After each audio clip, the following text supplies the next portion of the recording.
Okay, so my wife said her car broke down and it doesn't work. Power steering went bad, all this fun stuff. So we're here, we're gonna try to turn it on, see what it does. So it starts up and it dies. Does anyone see a problem? Because I can see the problem right now. It's out of gas. Took me about 3 seconds to figure that out. My wife, on the other hand, thinks her car is destroyed and she thinks she'll need a new car. So let's put some gas in it and see if this will fix it or not. Okay, we put some gas in it. Let's see if that fixes it or not. Put only a gallon in it.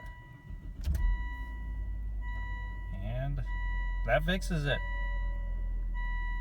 So now I just gotta figure out what to tell my wife so she thinks that I'm a genius.